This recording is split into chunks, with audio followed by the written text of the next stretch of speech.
Ciao a tutti, per chi non mi conosce già io sono Simone Pozzari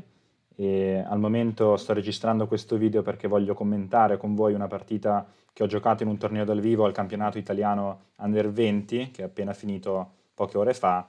che ho appena vinto e io per chi non mi conosce già sono anche il tutor all'interno dell'Accademia di Matto Scacco, quindi commento le partite degli studenti che inviano le loro partite per farsele analizzare, per capire dove hanno sbagliato e ogni volta diciamo che serve anche un consiglio per quanto riguarda la componente psicologica o comunque del gioco, degli scacchi in generale, mi scrivono e io gli rispondo. Quindi oggi volevo commentare una partita con voi per farvi un attimo capire anche un po' chi sono, il fatto che gioco realmente, perché non credo che tanti di voi in effetti sappiano già chi sono o cosa faccio all'interno dell'Accademia. E quindi questa partita comunque spero di darvi anche tante informazioni utili per quanto riguarda anche il vostro gioco, quindi magari potrete farne uso nelle vostre poi di partite delle informazioni che io vi sto per dare. Quindi adesso appunto la partita che vi sto per mostrare è una partita che ho giocato contro un maestro FIDE, Joshua De Cappelletto, e questa partita era fondamentale perché decideva insieme poi a un'altra posizione che è quella successa nella scacchiera a fianco, decideva appunto chi poi andava a vincere il titolo di campione italiano e grazie a questa mia vittoria di oggi, da nero appunto sono riuscito a conquistare il titolo. Quindi senza troppe altre introduzioni andiamo a vedere quello che è successo. Sei alla ricerca di una scacchiera in legno professionale? Vienici a trovare su mattoscacco.com, scoprirai le nostre scacchiere artigianali da torneo. Ok, quindi ci troviamo adesso su Lices direttamente, quindi il sito dove venivano pubblicate queste partite in diretta. E prima di farvi vedere la partita, diciamo, voglio darvi un attimo un contesto, il contesto in cui è stata giocata, perché questo è veramente fondamentale per capire anche la mentalità, con cui io ho giocato questa partita, ma soprattutto anche quella del mio avversario, perché io sono fermamente convinto che la componente psicologica negli scacchi, che è una cosa di cui in genere le persone non parlano, sia tanto importante, se non più importante, del gioco in sé. E oggi credo che questa partita ne sia una dimostrazione. Quindi fondamentalmente la situazione nel torneo era questa. Quello che io sfidavo, quindi Cappelletto aveva mezzo punto in più degli altri, mezzo punto in più di me, mezzo punto in più di Bettalli, che era l'altro che era diciamo tra quelli che poteva effettivamente competere per il titolo. Se Cappelletto naturalmente avesse perso contro di me, che alla fine è successo, io quindi sarei arrivato a mezzo punto in più di lui vincendo il torneo. Se invece Cappelletto avesse pattato, avrebbe quantomeno raggiunto i punti, gli stessi punti che avrebbe raggiunto Bettalli vincendo, cosa che comunque non era scontata perché lui doveva vincere. In ogni caso lui sarebbe andato a giocare gli spareggi con Bettalli per capire chi effettivamente era campione italiano under 20. Quindi dal suo punto di vista una patta sarebbe stato comunque non da disegnare, cosa che invece lui non ha voluto fare. Quindi lui voleva vincere perché voleva evitare di andare agli spareggi, preferiva diciamo spingere di più contro di me, perché io naturalmente avendo meno punti di lui, essendo lui più forte, essendo lui da bianco, poteva spingere contro di me più di quanto nella sua ottica potesse fare effettivamente contro Bettalli. Quindi dal suo punto di vista gli serviva una vittoria, dal mio punto di vista anche a me serviva una vittoria, perché altrimenti con una patta non avrei mai vinto. Però diciamo che comunque da un punto di vista di punti, elo quantomeno, quindi di forze di gioco, contro di lui una patta a me non dispiaceva, non era un problema. È chiaro che io avrei preferito vincere, però allo stesso tempo non sarei mai andato all-in per la vittoria, motivo per cui ho scelto una difesa molto solida, con cui una patta mi andava anche bene, sapendo però che lui la patta non la voleva perché voleva vincere a tutti i costi. Quindi anche qua credo che questa sia una delle componenti psicologiche più importanti che possa trasmettere in questa partita, il fatto che quando uno gioca contro un avversario che deve per forza vincere, questo è un vantaggio molto grande per quello che deve sfidare questo giocatore, perché a questo punto io posso impostare una partita molto solida, senza rischiare troppo, in cui l'unico modo che lui ha di giocare è di giocare per la patta e di conseguenza, dato che lui invece vuole vincere, proverà a forzare più di quello che deve effettivamente fare, più di quello che la posizione gli permette di fare. A quel punto io arrivo in posizione dove posso andare in contrattacco, in controgioco e addirittura spingere io per la vittoria. Quindi il mio è stato una specie di bluff, perché io non volevo pattare, ma allo stesso tempo la patta, uno, non mi dispiaceva, due, da quello che io ho giocato, lui pensava che io volessi far patta, quindi lui a quel punto ha detto no, io voglio vincere, e questo mi ha reso la situazione molto più semplice, perché a quel punto anch'io potevo giocare per la vittoria. E per questo motivo appunto diamo un'occhiata alla partita, è iniziata con E4, io ripeto, volevo giocare in modo solido, quindi ho giocato E5, cavallo F3, cavallo C6, alfiere B5. Alfiere B5, la spagnola, naturalmente è l'apertura, forse possiamo dire anche la migliore per il bianco, la più incisiva. Contro la spagnola naturalmente ci sono diverse difese, diciamo che la più giocata è la difesa Morphy con A6, che costringe l'alfiere a ritirarsi in A4. Esistono varianti minori come F5, gambetti di questo tipo, esiste D6, un po' passiva ma si può giocare. Io ho scelto invece una variante che, ripeto, io non avrei mai giocato se non fossimo stati in questa condizione psicologica, ripeto, in cui a me la patta andava bene, ma sapendo che lui doveva giocare per la vittoria, mi sono messo in quella linea in cui se lui vuole giocare per la vittoria deve prendersi dei rischi. Quindi quello che voglio farvi capire, appunto, io non ho giocato una variante super tattica in cui se lui avesse giocato per vincere sarebbe stato giustificato. Io gioco una variante solida, così se lui vuole giocare per la patta, facciamo patta e siamo contenti entrambi. O meglio, io sono contento, poi lui deve vedersela agli spareggi, forse. Ma se lui vuole giocare per la vittoria, deve prendersi più rischi di quelli che la posizione effettivamente gli consenta di prendere, perché se la posizione oggettivamente è pari e lui prova a forzarla, a quel punto dà delle chance anche a me per vincere. Motivo per cui ho giocato cavallo F6. Questa è la difesa berlinese, ed è una difesa dove, con tutto il rispetto che ho, ripeto, verso questa difesa, il nero non può vincere se il bianco vuole pattare. Questo nel senso che se il bianco vuole far patta, il nero ci può provare, assolutamente, ma non riuscirà quasi mai a vincere, perché su una variante come arrocco corto, da parte del bianco, cosa che lui non ha giocato, su cavallo per E4, D4, che poi a parte che se il bianco volesse far patta, torre 1 patta ancora più velocemente di D4, ma facciamo finta che il bianco voglia aprire la posizione sfruttando il suo vantaggio di sviluppo, giocando D4, in questa posizione dopo cavallo D6, qua ci sono linee, ripeto, linee di patta anche con D per E5, una linea di patta istantanea, ma in generale diciamo che anche entrando nel famosissimo finale della berlinese, dopo una serie di mosse abbastanza forzate, in questo finale non è che il bianco non lo possa vincere, ma questo è uno di quei finali in cui se al nero va bene la patta, comunque il nero gioca solido, se il bianco vuole la patta il nero non riuscirà mai a vincerlo, se il bianco però vuole vincere, allora il nero può provare a vincere, motivo per cui a me andava bene questa posizione. Lui però non ci è entrato comunque, perché vincere quel finale, ci hanno provato in tanti, non si riesce, motivo per cui la maggior parte della gente al giorno d'oggi preferisce la mossa D3, che non è oggettivamente la migliore, diciamo che Arrocco corto è migliore di D3, perché con D3 a quel punto la posizione dopo alfiere C5, Arrocco corto, e D6 si rientra in una specie di italiana, un po' diversa perché l'alfiere dovrebbe essere in C4 nell'italiana, invece in questo caso in B5. Questo ha sia dei pregi che dei difetti. Il pregio è che l'alfiere in B5 dà fastidio perché aumenta la pressione sul cavallo in C6 e comunque l'alfiere da B5, se per esempio il nero lo attacca con A6, cosa che io ho fatto, quindi abbiamo H3 da parte del bianco, mossa profilattica per evitare cavallo G4, alfiere G4,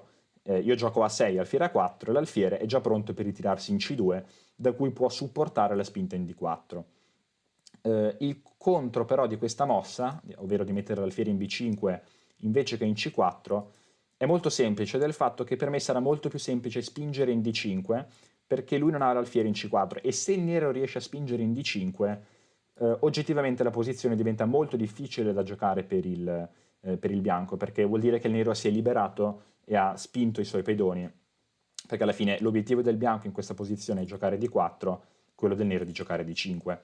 Tutto il resto è preparazione, ma alla fine i piani veri di questa variante sono questi. Io qua ho giocato H6 con la stessa idea, quindi evitare il alfiere G5, torre 1, torre 8, perché torre 8, adesso lo capite subito, perché su cavallo B di 2, D5. Torre 8 serve a difendere il pedone in E5, perché così su E per D5, donna per D5, il pedone in E5 è difeso. Una variante che, allora fin qua diciamo che questa era tutta preparazione mia, quindi me la ricordavo, una variante che al momento mi ha un attimo fatto riflettere, il motivo per cui non ho giocato subito questa mossa è perché mi ero dimenticato per un attimo la mia preparazione e avevo un attimo paura di D4. Forse questo poteva essere un modo in cui il bianco poteva provare subito a cercare un vantaggio, anche se non sono convinto che questo dia naturalmente al bianco un vantaggio vero e proprio. Però diciamo che su cavallo BD2, dopo D5, la posizione diventa molto difficile da sostenere per il bianco, perché dopo E per D5, donna per D5, l'unico modo che veramente ha il bianco di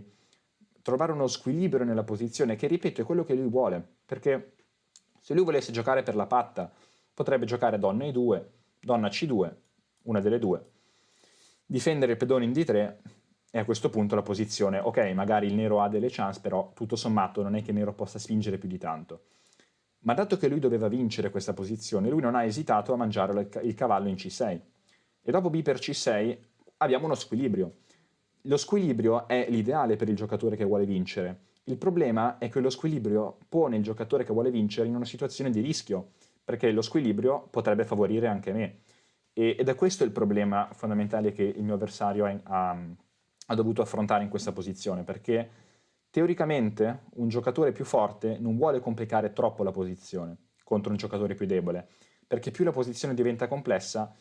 più abbiamo un elemento di caos, di rischio per entrambi, più diciamo è facile che il giocatore, se uno dei due giocatori sbaglia, appunto, alla fine come probabilità ne giova di più il giocatore meno forte. Se invece la posizione è molto solida, strategica e non ci sono tanti colpi tattici, il giocatore più forte può fare uso delle sue migliori capacità strategiche molto più tranquillamente senza rischiare di non vedere i colpi tattici per cui il giocatore meno forte fortunatamente, potremmo dire anche se non è proprio il termine adatto, potrebbe vincere.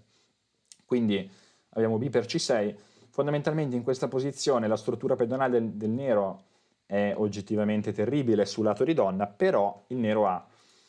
un alfiere estremamente forte su questa diagonale, un altro alfiere molto forte e soprattutto la coppia degli alfieri, cosa che il bianco non ha, mentre il bianco è ancora molto indietro con lo sviluppo, come vedete, e si trova a dover fronteggiare il problema del pedone in D3 attaccato. Qui io in partita mi aspettavo una mossa come cavallo B3 per difendere il pedone guadagnando un tempo sull'alfiere.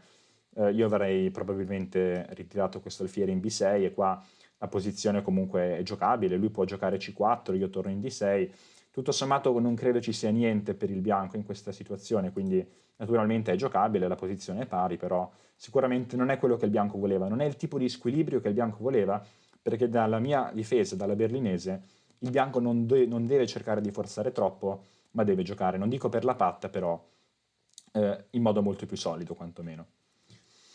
Donna A4 del bianco, questa mossa lui l'ha giocata per aumentare la pressione sul pedone in C6 e comunque per sviluppare un pezzo che era rimasto indietro, anche per controllare evidentemente delle case, specialmente E4 e C4 sulla quarta traversa, però vedete anche voi che è una mossa un po' strana, quindi che non può portare un vantaggio concreto al bianco. E in questa posizione io ho pensato a giocare alfiere F5, perché io non posso giocare immediatamente donna per D3 perché arriva donna per C6 e qui perdo materiale perché abbiamo sia l'alfiere che la torre attaccati. Sì, posso con delle manovre tipo donna B5 o donna D5 tornare e difendere il tutto, però non era mia intenzione andare a scambiare subito questi pedoni perché il pedone in D3 è una debolezza che comunque starà lì per tutta la partita, non sono interessato a guadagnarlo immediatamente. Quindi una mossa che era interessante era alfiere F5 per attaccarlo. Non mi piaceva il fatto di dover affrontare cavallo E4, anche se in realtà, perché questa mossa attacca sia il cavallo che l'alfiere, anche se in realtà dopo cavallo D7 io difendo tutto perché lui non può mangiare l'alfiere, perché su cavallo per C5 a questo punto perde il pedone in D3. Io non ho visto questa mossa cavallo D7, vedendola adesso naturalmente alfiere F5 ha molto senso come idea. Io invece ho giocato alfiere B6 perché una mossa profilattica, in molte di queste linee c'era sempre l'alfiere in presa, quindi ho detto l'alfiere ritiriamolo così stiamo sereni. Donna C4 del bianco. Il bianco vuole scambiare le donne, io ho rifiutato lo scambio di donne per diversi motivi. Il primo è perché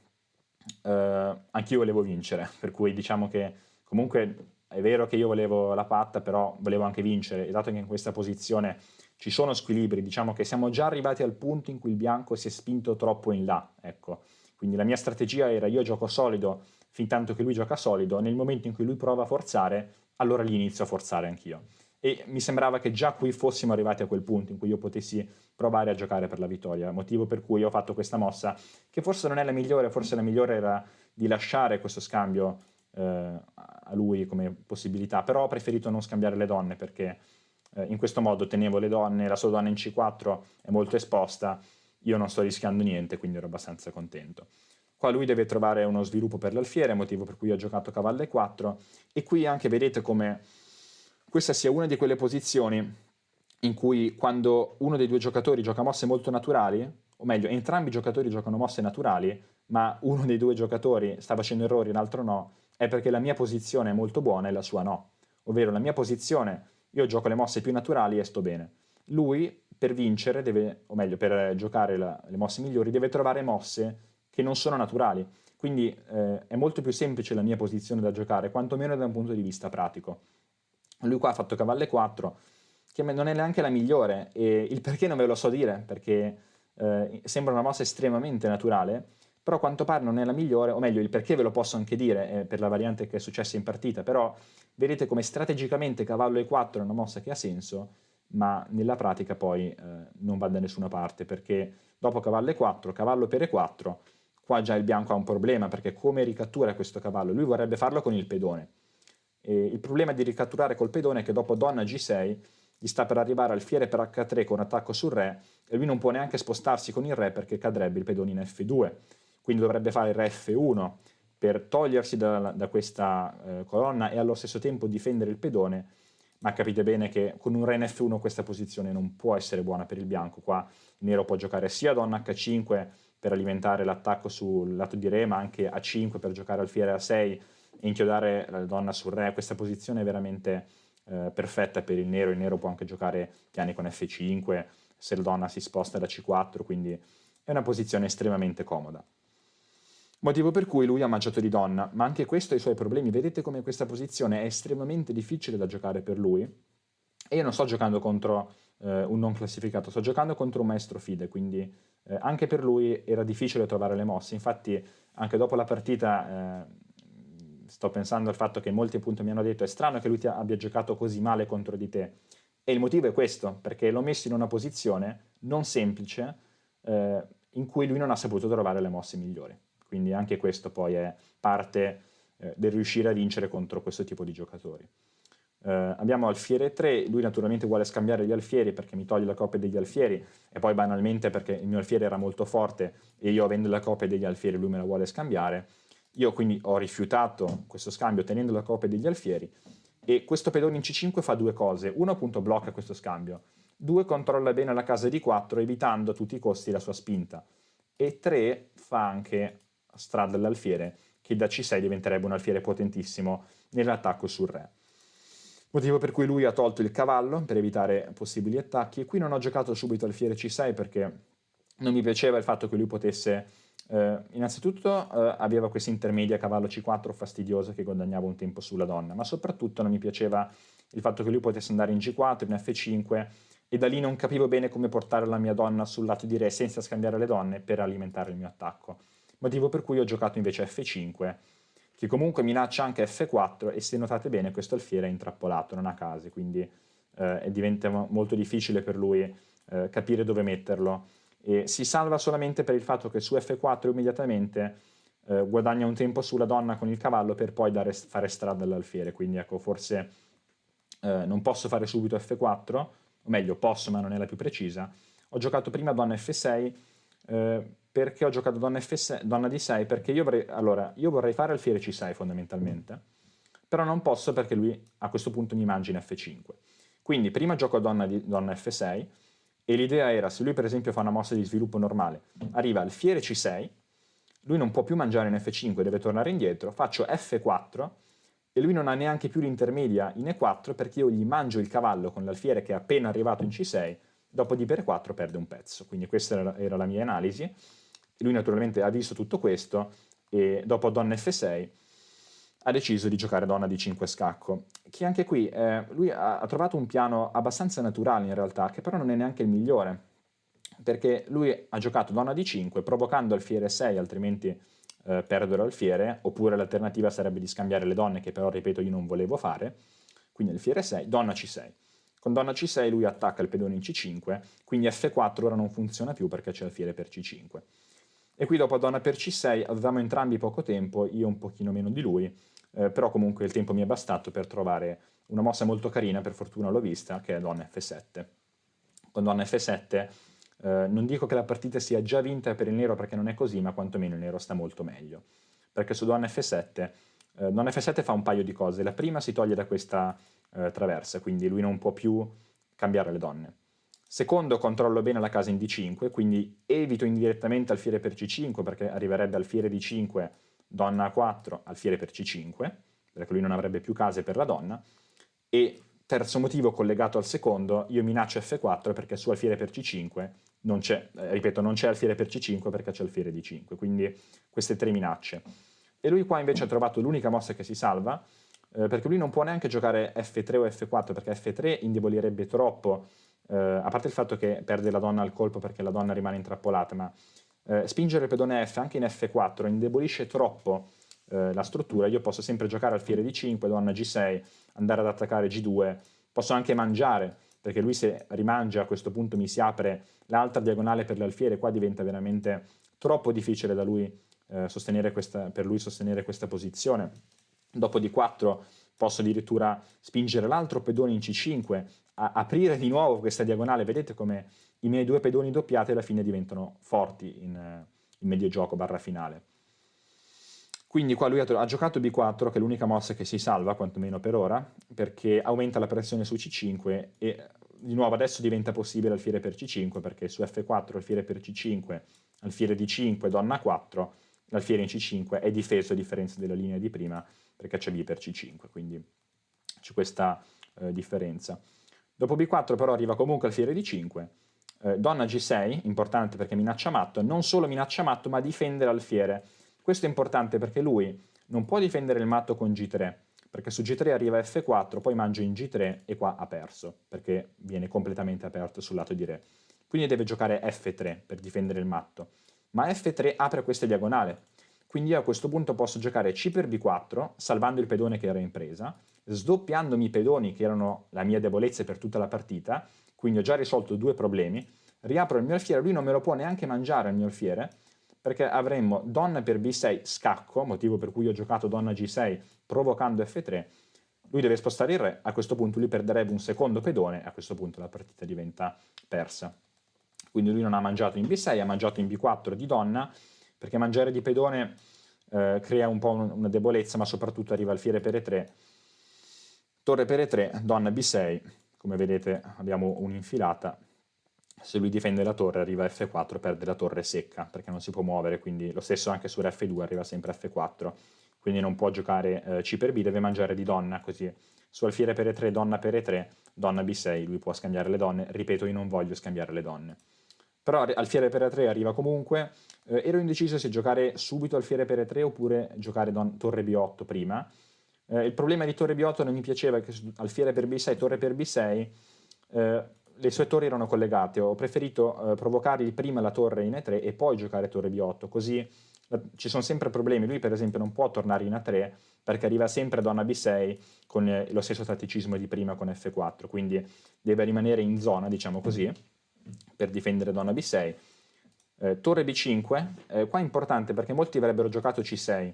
C6 non va bene, perché io ho capito che devo difendere sia l'alfiere che il pedone, però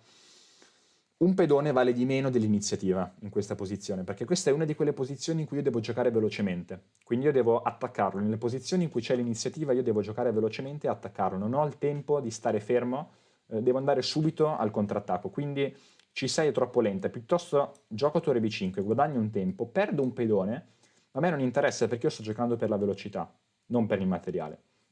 Quindi a questo punto è vero che ho un pedone in meno, però arriva torre B2, cosa che prima non avrei fatto perché avrei perso un tempo con C6. Torre B2 non può spostare il cavallo perché prende matto. E qui lui ha due modi per difendere il cavallo, uno giusto, uno sbagliato. e lui ha giocato quello sbagliato, che non è semplice da capire però, perché se lui gioca torre 2 subito, arriva alfiere per F3, mossa molto carina, non può mangiare di pedone perché è inchiodato, non può mangiare di cavallo perché perde la torre, con minaccia nuovamente di matto. Quindi lui ha detto, piuttosto gioco l'altra torre in D1. Peccato che sull'altra torre in D1 arriva comunque F4, lui deve spostare la torre e alla prossima arriva comunque alfiere per F3, per esempio anche su torre 1, alfiere per F3, cavallo per F3, donna per G2 e matto, quindi non può mangiare questo alfiere, minaccio matto, minaccio la torre, la posizione è completamente persa. Notare che in tutto questo c'è sempre il pedone in D3 in presa, che all'inizio della partita vi ho detto appunto che era una debolezza permanente, motivo per cui non l'ho mangiato quando avrei potuto farlo, perché sapevo che sarebbe stata una debolezza per tutta la partita. Quindi F4, torre E2, diciamo che posso mostrarla anche se non è fondamentale, su torre per E5, uno potrebbe dire c'è un pedone in presa, in realtà no, o meglio c'è un pedone in presa ma sullo scambio di torri alfiere per F3, ripeto il matto è praticamente imparabile, potevo anche mangiare subito in F3, torre per E8, re H7 senza neanche rimangiare la torre, non era necessario, nel senso che potevo anche tranquillamente mangiare la torre prima in E5, poi fare alfiere per F3. Il motivo per cui torre D1 è sbagliata è perché su alfiere per F3 non minaccio solo il matto in G2, ma minaccio anche la torre in D1. E se la torre in D1 si sposta, lui perde il cavallo in D2, quindi ha troppi pezzi sotto. Quindi abbiamo torre 2, alfiere per F3, e in questa posizione lui ha abbandonato. Qua si vede il problema fondamentale di torre D1, ovvero l'infilata che lui si è preso sulle due torri. Quindi questa è stata la partita. Tutto sommato è stata una partita abbastanza lineare, lui non ha mai avuto possibilità, quindi diciamo che se dovessi riassumere in una frase tutta questa partita, l'insegnamento principale che secondo me dovreste prendere è proprio quello psicologico, ovvero se voi giocate contro un avversario, magari perché giocate torneo, magari perché, non lo so, state sfidando un vostro amico, avete fatto una scommessa, qualsiasi cosa, state giocando contro un avversario che deve vincere per forza, voi non provate a forzare troppo, state solidi perché dovete vedere la posizione dall'altro punto di vista. Noi spesso tendiamo a vedere tutto dal nostro punto di vista. No, ma io non voglio far patta. È vero, ma se il nostro avversario neanche non vuole far patta, meglio che noi piuttosto facciamo il bluff di cui parlavo, quindi fingiamo di voler far patta, perché tanto lui la patta non la vuole, lui prova a forzare per la vittoria, a quel punto vinciamo noi, perché a quel punto noi abbiamo il contrattacco. Quindi dovete fare questa specie di doppio gioco, giocando prima per la patta, che poi, ripeto, è un bluff ma anche no, perché alla fine lui lo sapeva che a me andava bene la patta, ma sapeva anche che doveva vincere, quindi alla fine non era neanche una finzione, cioè lui lo sapeva benissimo quello che io stavo facendo, semplicemente dalla sua prospettiva non ci poteva fare niente perché era costretto a vincere, quindi è proprio una di quelle situazioni dove lui era proprio spacciato psicologicamente, ripeto, poi è chiaro che ci sono quelle situazioni in cui uno va a giocare contro un giocatore più forte e l'altro lo asfalta e basta, lì non c'è nessuna componente psicologica, però, ripeto, specialmente in tornei come questi, torneo chiuso con pochi giocatori, pochi turni, molto intenso come gioco, lui aveva bisogno di vincere, voleva il titolo, è crollato psicologicamente perché ha spinto un po' troppo, io invece ero molto più rilassato perché sì, il titolo mi importava, ma io comunque puntavo semplicemente a giocare una partita solida, a giocare la mia partita contro un giocatore più forte per l'esperienza, alla fine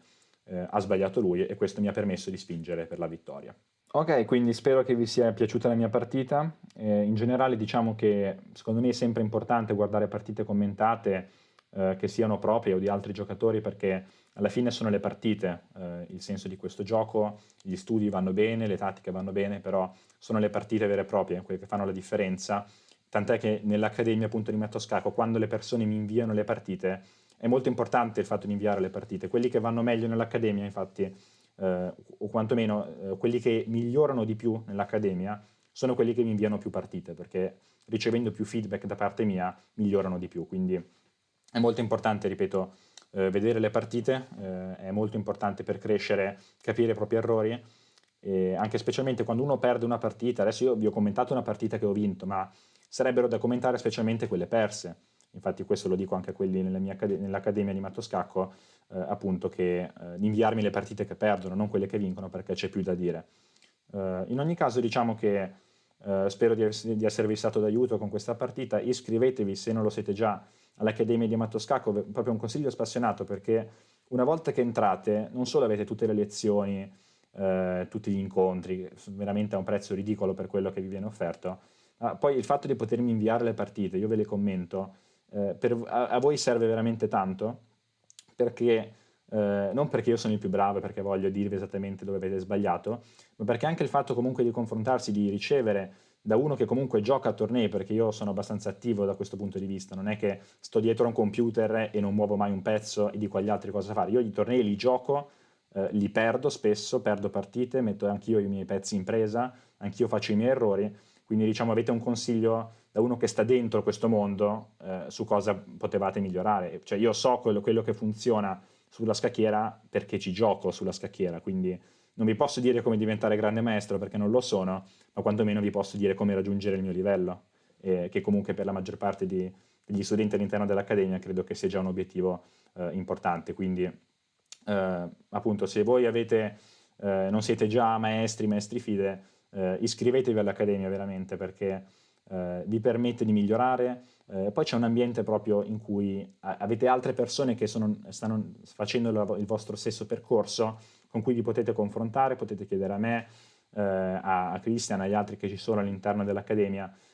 consigli, inviarmi le partite, io ve le commento, vi dico dove sbagliate, non questa mossa è sbagliata, vi dico questo processo mentale è sbagliato, perché poi sono quelle le cose che contano, non è la mossa in sé, ma il processo mentale che ci sta dietro. Quindi è anche capitato all'interno dell'accademia diverse persone che vanno a giocare tornei poi anche dal vivo, perché iniziano, giocano qualche partita online, vengono commentati, seguono qualche lezione all'interno dell'accademia e poi si appassionano e giocano dal vivo perché si sentono più sicuri, perché hanno tutto questo supporto dietro. Da soli è più difficile fare questo passo perché in genere uno si sente